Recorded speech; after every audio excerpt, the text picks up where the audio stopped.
Allahu Akbar, Allahu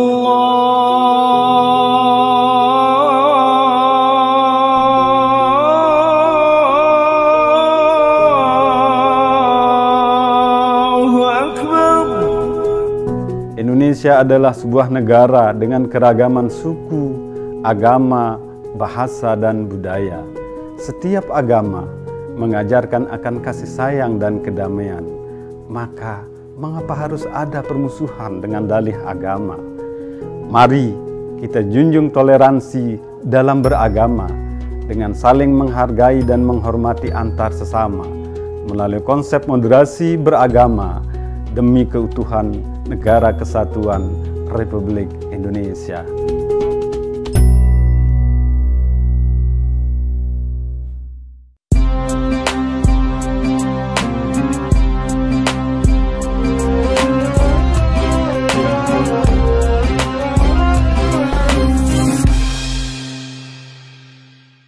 Assalamualaikum warahmatullahi wabarakatuh.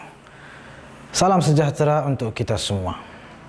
Pada episode yang lalu telah kita sebutkan dan bacakan sejumlah ayat suci Al-Quran, sejumlah pesan-pesan suci dan perintah-perintah Al-Quran yang memerintahkan dengan jelas untuk berperang, untuk memerangi, tetapi mereka yang memerangi terlebih dahulu, bukan yang lain. Disebut dengan kafir harbi. Itu adalah syarat mutlak yang tidak bisa diganggu-gugat. Mereka yang halal untuk diperangi adalah mereka sekali lagi yang memerangi terlebih dahulu. Disebut dengan kafir harbi. Karena ada juga kafir-kafir yang lain seperti kafir zimmi, kafir muahad, kafir musta'min. Mereka itu tidak boleh dimusuhi, tidak boleh diperangi. Yang boleh diperangi hanya mereka yang kafir harbi atau mereka yang memerangi terlebih dahulu atas nama agama. Nah, lalu apa sih yang menjadi alasan mereka para teroris itu? Mereka yang melakukan terorisme dan membunuh, memerangi secara membabi buta orang-orang yang tidak pernah melakukan penyerangan. Bahkan kadang-kadang kita saksikan mereka meledakkan bom di mal atau di tempat-tempat umum di mana di situ ada ibu-ibu dan anak-anak yang tidak tahu apa-apa. Jelas itu jauh menyimpang dari ajaran Islam yang sesungguhnya, yang rahmatan lil alamin. Lalu apa menjadi landasan mereka selama ini? Ternyata salah satu pegangan mereka antara lain firman Allah dalam surat Al-Anfal yang sudah kita bacakan pada penghujung episode yang lalu. Allah Subhanahu wa taala mengatakan, wa a'addu lahum mastata'tum min quwwatin wa min ribatil khail turhibuna bihi aduwallahi wa aduwakum. Dan persiapkanlah kekuatan yang kamu miliki semaksimal yang engkau miliki, semaksimal kemampuan yang engkau miliki. Untuk apa? Turhibuna bihi aduwallahi wa aduwakum. Untuk engkau menggentarkan musuh-musuh Allah dan musuh-musuhmu sekalian. Turhibuna atau menggentarkan, inilah yang menjadi motivasi sebagian mereka untuk melakukan terorisme. Kata mereka turhibuna di sini artinya menteror. Karena memang dalam bahasa Arab irhab atau terorisme itu selalu disebut dengan irhab. Yaitu ya mereka artikan dengan terorisme.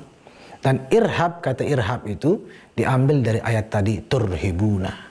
Benarkah turhibuna, anjuran Allah dalam ayat ini bermakna menteror? Di sini sesungguhnya secara kata, secara tekstual dan secara kalau diperhatikan redaksinya saja itu sudah jelas sesungguhnya. Allah tidak mengatakan taqtuluna bihi, dengan kekuatan yang kamu miliki ini kemudian engkau membunuh mereka, musuh-musuh Allah dan musuh-musuhmu. Pun dalam ayat ini tidak dikatakan membunuh, tetapi hanya menggentarkan, hanya barangkali setengah menakuti agar justru tidak terjadi peperangan dan pertumpahan darah. Dari mana penafsiran ini? Dari praktik baginda Nabi beserta para sahabat. Kita lihat misalnya ketika pembebasan Makkah atau pra pembebasan Makkah, Rasulullah SAW mengajak umat Islam untuk menyalakan banyak obor. Untuk apa dinyalakan? Agar mereka orang-orang kafir harbi itu, dalam tanda kutip, mereka tergentarkan, dan ternyata akibat dari gentarnya mereka tidak terjadi peperangan. Contoh lain misalnya ketika Sayyidina Umar bin Al-Khattab melakukan hijrah secara terang-terangan sambil menghunuskan pedangnya. Beliau mengatakan, siapa yang ingin ibunya kehilangan anaknya atau kehilangan dia, dan siapa yang ingin anaknya menjadi anak yang yatim atau istrinya menjadi janda, maka hadapilah aku di balik lembah ini. Ketika Sayyidina Umar mengatakan itu, apa yang terjadi? Apakah terjadi peperangan? Tidak, mereka tergentarkan dan berpikir sekian kali untuk macam-macam.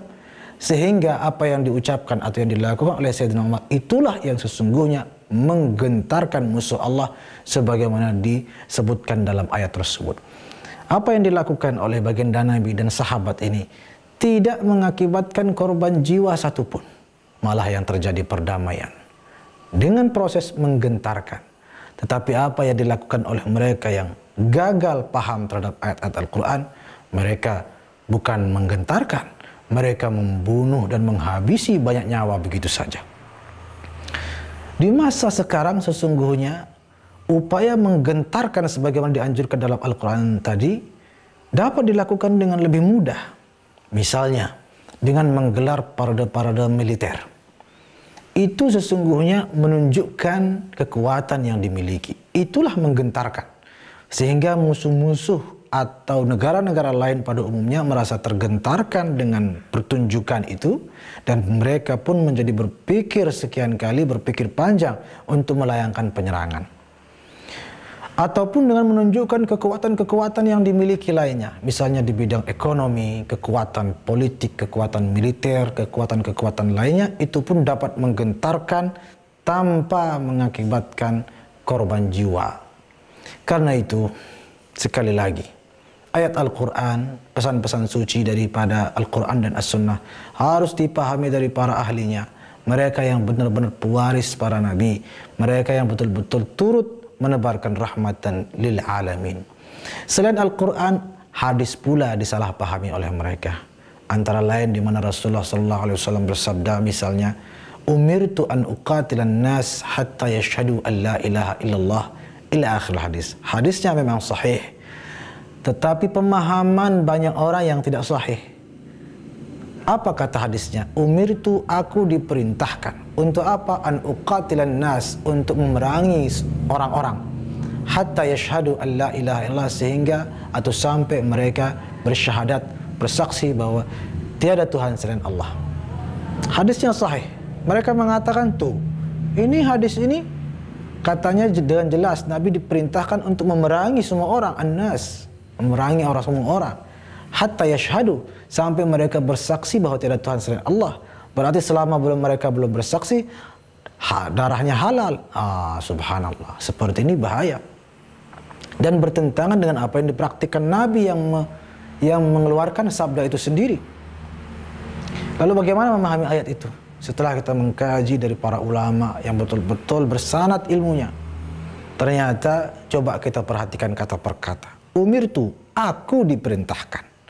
Umirtu saja artinya aku diperintahkan.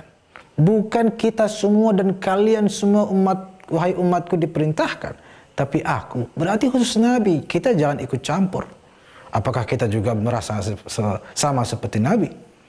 Setelah itu Nabi mengatakan, setelah umirtu aku diperintahkan an uqatila, yaitu memerangi.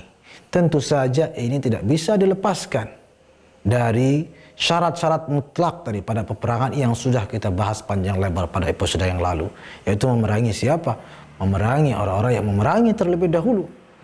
Lagi pula dari kata uqatilu itu sendiri secara bahasa, jadi dalam terminologi bahasa Arab secara gramatikal itu mengandung makna timbal balik. Uqatil itu berperang, sama seperti musara'ah, muqatalah itu dua orang yang saling bergulat atau saling memerangi.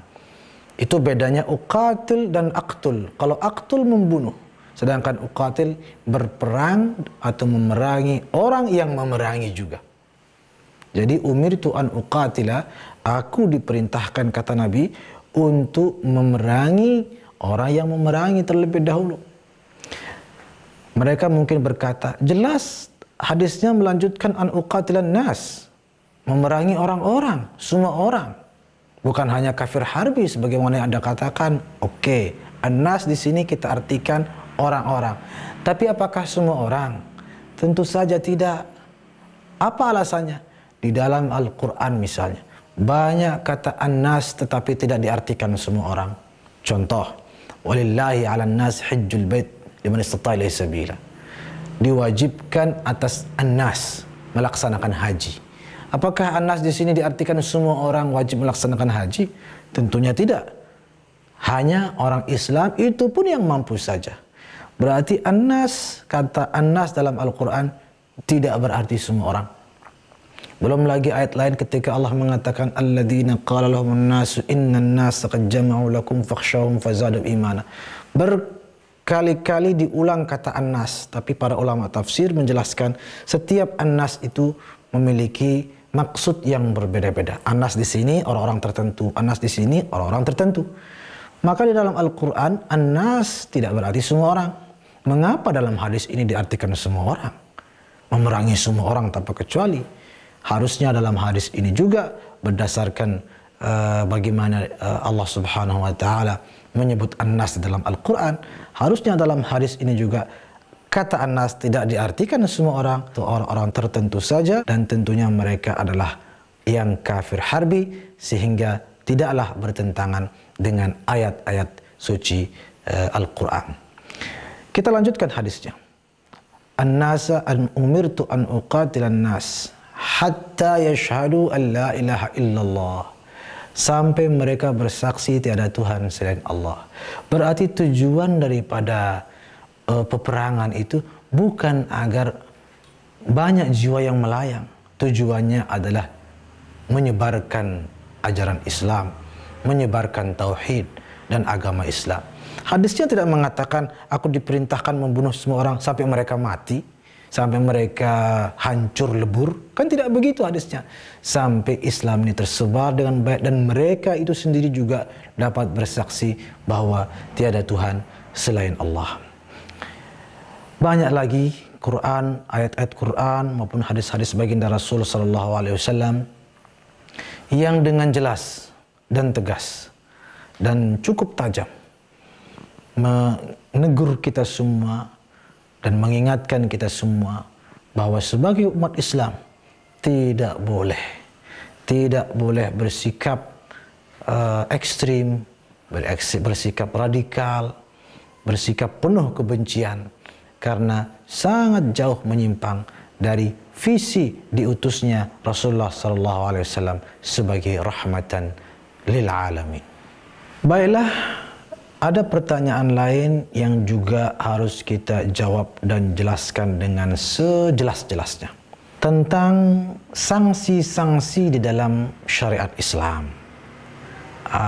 Banyak kita mendengar barangkali bahwa di dalam syariat Islam ada yang namanya potong tangan, ada yang namanya qisas, ada namanya jilid yaitu dicambuk, ada lagi namanya rajam di mana seseorang itu ditanam setengah badan lalu dilempari batu sampai mati. Ada lagi namanya sanksi-sanksi lainnya seperti dipotong tangan kanan dan kaki kiri, ataupun kemudian tangan kiri dan kaki kanan, dan sanksi-sanksi lainnya yang diatur dalam syariat Islam sejak masa Rasulullah SAW. Mereka mungkin bertanya-tanya, mana rahmatnya? Kan mereka tidak pernah memerangi, bahkan mereka umat Islam, tapi kok diperlakukan seperti itu? Mereka mungkin bersalah, tapi apa tidak ada hukuman yang lebih rahmat barangkali ya? Kok se-ekstrim itu? Dicambuk sampai ratusan kali, kan sangat menyakitkan. Belum lagi ya tadi yang dirajam, ditanam lalu dilempari batu sampai mati, potong tangan lalu bagaimana dia beraktivitas. Nah, apakah sanksi-sanksi itu merepresentasikan rahmatan lil alamin? Akan kita kupas bersama pada episode yang akan datang. Salam moderasi. Wassalamualaikum warahmatullahi wabarakatuh.